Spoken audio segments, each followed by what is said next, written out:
Let's discuss whether or not a woman needs to learn her lesson for picking an insecure man. Hi, my name is Dr. Natalie Jones. I'm a licensed therapist. I've been counseling men and women who have experienced abuse as well as those who have been perpetrators of abuse and violent crime. This commenter here writes, my friend had to go to court in order to get a man out of her home. She called the police several times and even changed the locks. He'd break the windows and come back in. When she went to court, even the judge said she wasn't smart and suggested that she needed therapy, and the judge told her that the man in question was a registered sex offender. She had 3 teenage daughters. This man never worked. She only knew him for 2 months and moved him in her home, paid for clothes and haircuts, but he refused to get a job. He trashed her home several times. Her family didn't help her because, according to them, she was always picking up strays and needed to learn her lesson. It was a sad situation. Yeah, so this is something that, people who unfortunately experience abusive situations, this is some of the stuff that kind of happens. And while this person, there's things that 2 things can be true at once, 3 things can be true at once. This person could be experiencing abuse. That could be true. But she could also be abusing her children by making impulse decisions that have long-term, life-changing consequences that you will never be able to change. Her children are probably scared to death. If she's made this decision before, which it sounds like this is a habit, this means that she's put other people in danger before. And so she's sort of making these relationship decisions to her detriment and to the detriment of her children. And unfortunately, it sounds like to the detriment of her family at one point in time as well.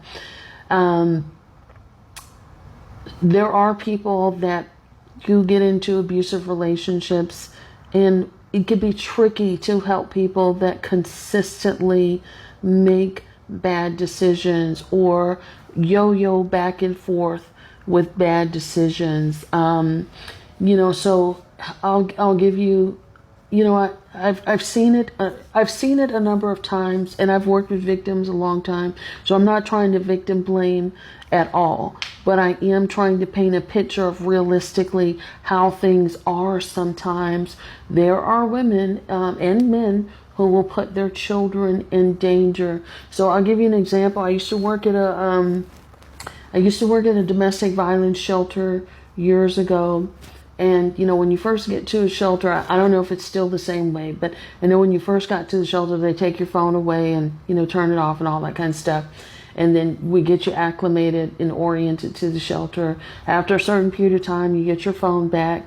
But, women are given explicit rules to not contact your abuser. As long as you're here, do not have your abuser come to the shelter. Don't be, telling them where you are, because you are actively putting your children, the other children here, and the other women here at risk. I cannot tell you, despite going over the rules, having them sign agreements, how many women had to be evicted from the shelter because what did they do? Call their partner that was allegedly abusive and have that partner meet them right outside the shelter, so they would tell their partner where to come, and they're putting everybody in danger. Or they would tell them to meet them, in the corner or something like that. But it was women that would have to be evicted because now you have this abuser coming up here wanting you to come home, and now you put everybody at risk, and now we have to put you and your children out because they violated the rules. And I can't tell you how many times that's happened, where it's like as soon as they get, the liberty to have their phone back, that's usually the first person that they're calling. And that it's an unfortunate situation. Yes, you can be a victim, but yes, you can also be endangering other people. And here's another little thing that I've told victims, that I've worked with, you can be in this relationship. If you choose to go back to an abusive relationship, if you choose to bring a predator into your home, because a lot of women, that's the other thing I was going to mention. I've worked in a number of situations where mothers, more so mothers than fathers, more single mothers, and then single fathers will allow a known predator into their home. They are fully aware and fully cognizant of a sex offender. And you guys, I've made videos way back when. There's no better ally to a sex offender than a woman. I've seen it time again in working with them over the years. I've seen their mothers come to bat for them. I've seen their sisters come to bat for them. And I've seen some women with children go hard for them. And I've seen it, and I've worked with it a number of years. So this is my experience, and I wish it were not true. But they will know this, and they will move this person into their home, knowing that they have little children. And even when that person touches their children, a lot of them will look the other way, and they will try to make it work. Or they will put their children out before they put that predator out, because they look at their children as trying to push up on their man or whatever. And the same can be said if it's their mother or their grandmother and they're caring for other children. I'm sure all of you, especially if you're older, have been told once upon a time, go upstairs and go get decent. Men are coming over. Instead of saying, you know what, we're kind of here lounging. These men are inappropriate. Maybe they don't need to come to this house. No, it's like, oh, you need to stop being fast. You need to stop being grown. You need to stop doing this and that and the other and go put on some clothes.